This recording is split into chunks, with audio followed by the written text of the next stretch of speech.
Steve Davis here, Stillwater Woodcraft. Today we're going to start our series on fire. Every bushcraft YouTube channel needs a series on fire.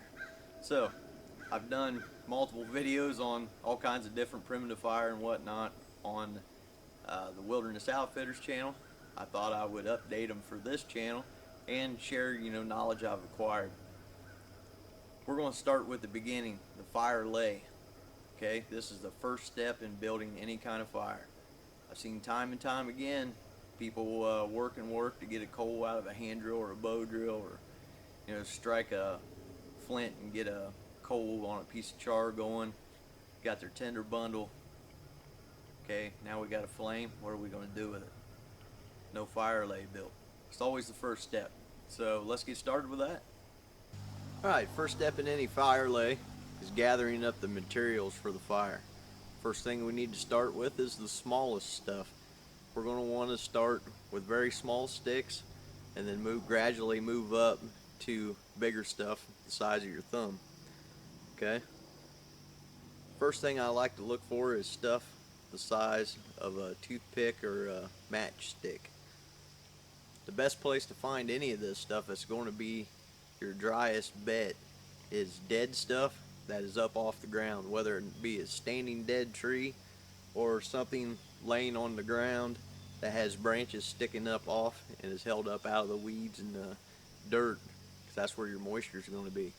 It rained about 3/4 of an inch here last night, and this wood here up off the ground, first to dry out, it's quite dry.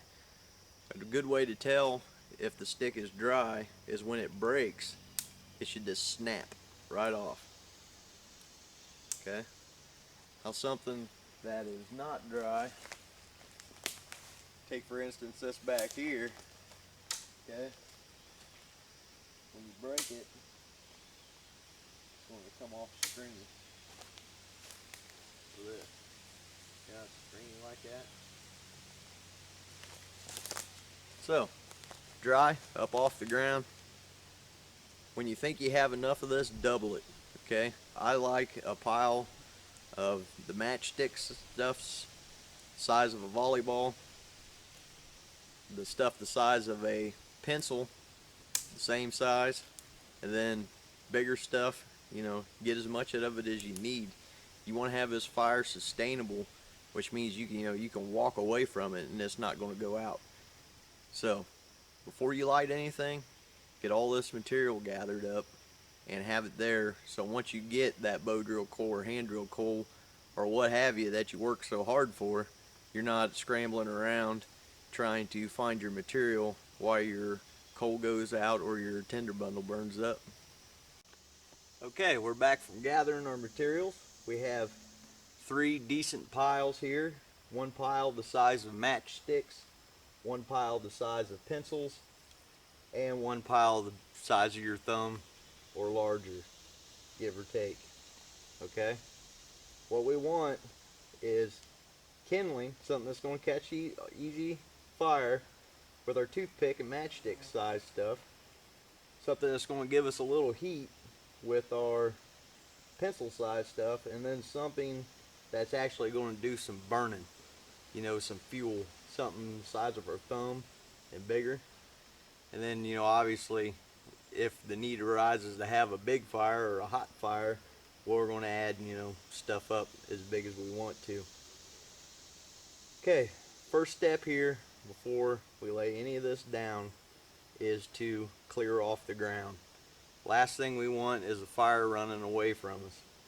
Another consideration, at least here in my part of the Ohio, is tree roots. If there's a tree root sticking up in your fire lay, there is the possibility that that root could catch fire and smolder underground for quite a long time. Then when it re-emerges from the ground, it could catch the woods on fire. So we want to make sure as good as we can that we don't have any roots sticking up. We're going to want to look up, make sure there's nothing above us that's going to catch fire, or maybe something like a ball of snow on a branch that when heated is going to melt and fall on our fire and put it out. So once we cleared all that, I laid down on the ground my base.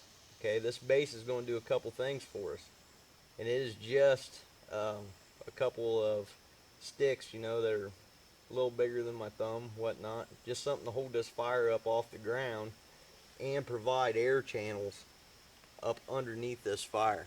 Fire needs three things to burn. It needs heat, oxygen, and fuel.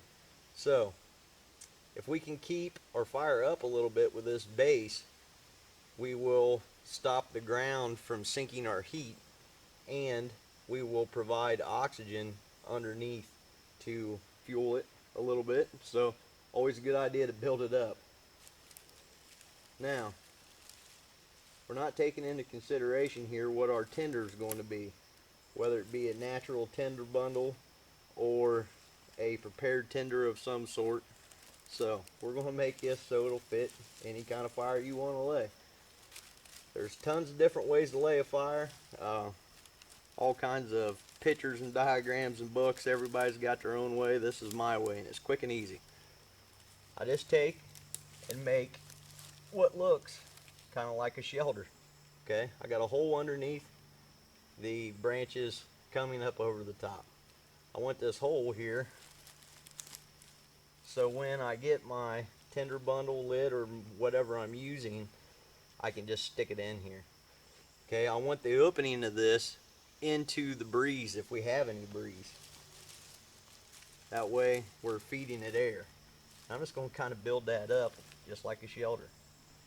Okay, now if we're lighting this with a piece of prepared tinder, like a wet fire or Vaseline cotton ball, something like that, we can just stick it in there, and when we get the rest of it built, we can light it. But if we're coming at this with a tinder bundle that took us an hour to get lit with a bow drill, we want to make sure that there's nothing hanging us up from getting that under there quick.